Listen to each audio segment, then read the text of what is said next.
All right, so my Black Flag stuff. The first record I ever got was the Six Pack single, which I got at Tower Records in the fall of '81, right after I saw the Decline movie, which I saw it the first time it came here to Cinema 21. Anyways, so the first time I heard Black Flag, I saw them on the big screen. So it was visual and audio at one time. It's pretty great. So at Tower, I didn't yet know about Singles Going Steady. So at Tower, in their import section, they would carry singles by bands. The Black Flag records would show up one time and they wouldn't restock it. So I got this, which was, just an amazing record. And it was interesting to me too, because with the Sex Pistols, who up until that point were my favorite band, though they weren't around anymore, I really connected to the feeling of the music and the vocals. But I didn't understand a lot of what they were talking about. It was very exotic to me, the words and the phrases and everything. With Black Flag, I read Chuck Dukowski's lyrics on the back for American Waste, and I got it. It was completely understandable to me. It was my culture. So I connected to it on both levels. It's pretty great. The next record I got was also at Tower Records, was the first Rodney and the Rock compilation. And the reason I point this out is the version of No Values on here is mixed differently than on the Jealous Again record. The vocals are brought up higher. I prefer the mix on this Rodney and the Rock. It's really cool. Then the next record I got would have been Jealous Again. And how I got this was I had a friend. He was kind of a metal guy, and he was in my first band. And he lived by Music Millennium. And he didn't look like a metal guy, but he was really into the underground, at that time, metal. He turned me on to Iron Maiden when they were just the first two albums before they were successful here. And so I got into Iron Maiden. It wasn't my kind of music, but I did like it, especially compared to the other hard rock stuff at that time. So at the Fred Meyer record store, I bought Made in Japan, the American release. And he had bought this record because I had been talking about Black Flag, but he didn't really like it, so we traded. So anyways, I think it's probably the second pressing. It's got an orange inner sleeve or ring, kind of red. It might be the first. Anyways, then I think the next thing I got was the Louie Louie single, which was not on SST. And this also was at Tower Records. And of course, this is just amazing. It's the greatest version ever of that song. And trying to do this in order. Then I got, this is kind of a funny story. This isn't the copy, but I got the Decline soundtrack that December of '81 at Music Millennium. And it was really warped. And I took it back and all the copies were warped. So instead I got Sid Sings, which is it's like the boombox recording of him singing. And it was a great, I wish I still had it. It came with a poster of him in New York with a switchblade. But it's the first time I heard some of the Stooges songs. First time I heard Search and Destroy. It's the first time I heard Chinese Rock's Born to Lose by Johnny Thunder. So it was kind of cool. It was an introduction to those songs. Anyways, I later got this on the East Coast, and it's really nice. It's got like the lyric inner sleeve and stuff, so it's really great. And I love these songs on here by Black Flag. I love the versions on here. So then this is a kind of funny story on Damaged. So so I saw the movie in the fall of 10th grade, '81.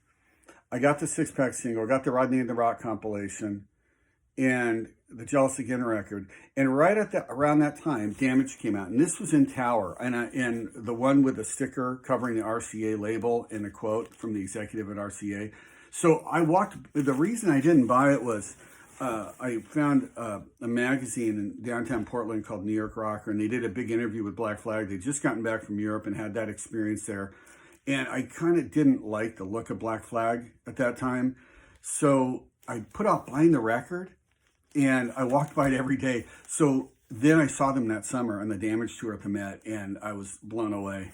And so I didn't really like that version of Black Flag a lot. So I got this, and it doesn't have the sticker, but it is the unicorn release of it. So anyways, obviously it's a fantastic record. Probably when you look at the sequencing of it and everything else, it's their best album. I think some of the other records are anthologies, so it's kind of apples and oranges to compare those. I got the TV Party single. The B-sides are great. I lost the cover of it when I moved back from the East Coast, but I got the record. And then, so in the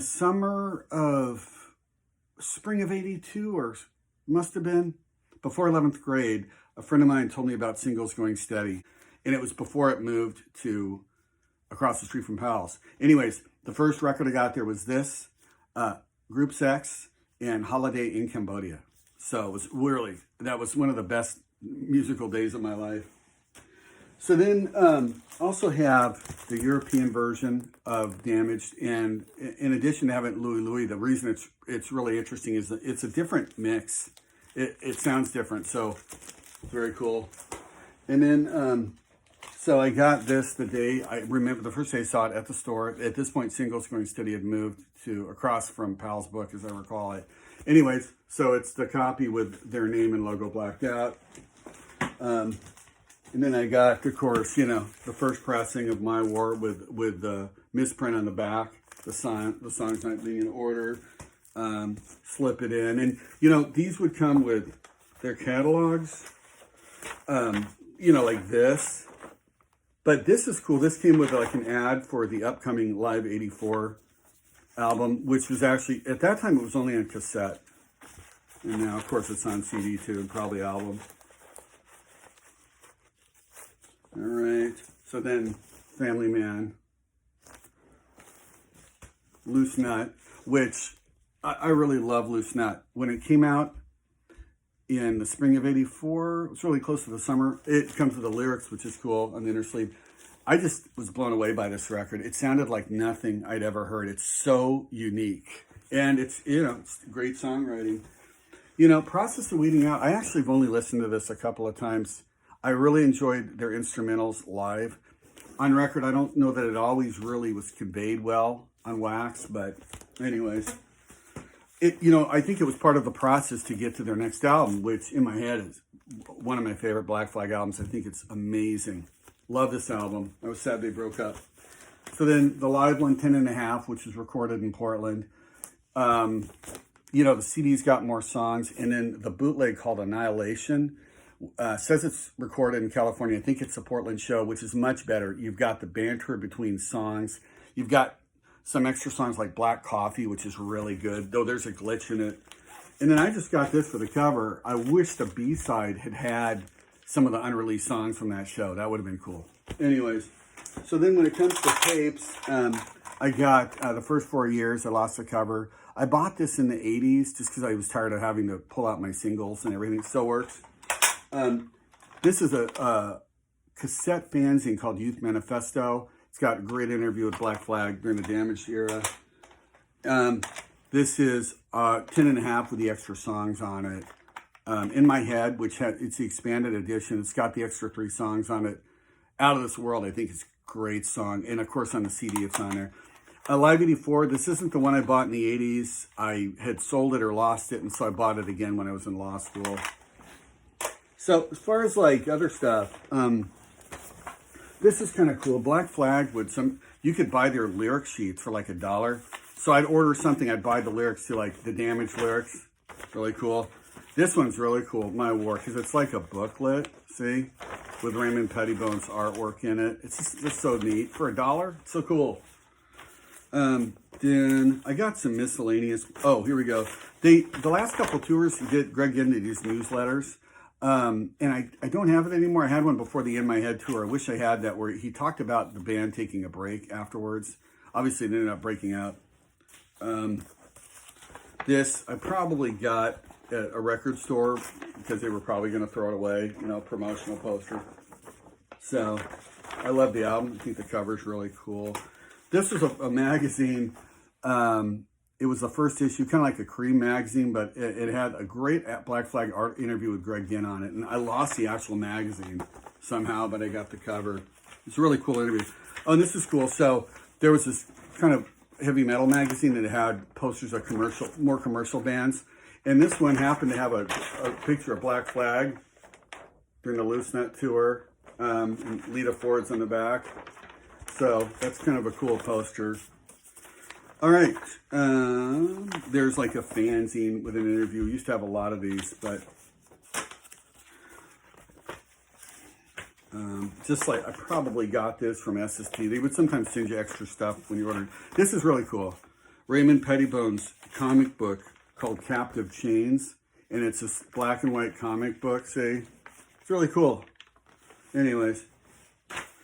Then this was the New York Rocker article I mentioned before. It's got that lineup at the time of the European, right when they got back from Europe. And they were bitter. So this was, I don't have the first and the last flyers. I don't have the one from the Met, and I don't have the one from him in my head. This was the second time at the Starry Night, now the Roseland. And it was in the fall of '83. And this was the last tour with Chuck Dukowski. That was a good show. I actually really liked it a lot. Greg Ginn, I later found out, was really sick. And so he wasn't very animated. But I really enjoyed the show a lot. It was right in front of Chuck Dukowski. And it was just really great. It was really different. Henry Rollins came out. He's kind of growing his hair. And I got a poster I'll show you from that. And he kind of had a different persona than from the Damage tour. After Dukowski left the band, it would change substantially. But he was kind of being giddy and Manson-y. It was kind of cool. This was the My War show at PSU. The last show there were any local bands opening. And Slip It In show at Satyricon. You know, Slip It In, it's funny. I looked at Wikipedia. It says it came out in December of '84. That's not correct. It came out that summer. Because I remember it being a hot day when I bought it at Singles Going Steady. No. It was at 2nd Avenue. And this show was in the fall, right before I started college, my first year of college. So I know it was in the fall. I don't know why it says that. It's weird. All right. So this is going to be, I'm going to move this. This is really cool. This is a poster I've only seen the one time. I was at somebody's apartment and the glare is terrible. I was at somebody's apartment and they had this poster and this is like when they played at the Starry Night after Damage, before My War, when they couldn't release a record. And it's that lineup of Chuck Dukowski, Rollins. He's just growing his hair out before he straightened it. Greg Ginn and Bill Stevenson. I really like that lineup quite a bit. You know, when Henry Rollins, well, with Chuck Dukowski left, that's when things changed, because when you saw Black Flag initially, Ginn and Dukowski were the leaders of the band, and it seemed like it was kind of a 50-50 thing. I couldn't imagine either one not being in the band. So when Dukowski left, Rollins took up his space psychologically in the stage. He's like took up that space, and that's what really changed the band. With Greg Ginn's direction, obviously. My War poster from Germany, isn't that cool? I had a friend who had a friend that was in Germany, got 2 of these and gave me one. I mean, that is so cool. So anyways, hope you enjoyed that. Thanks.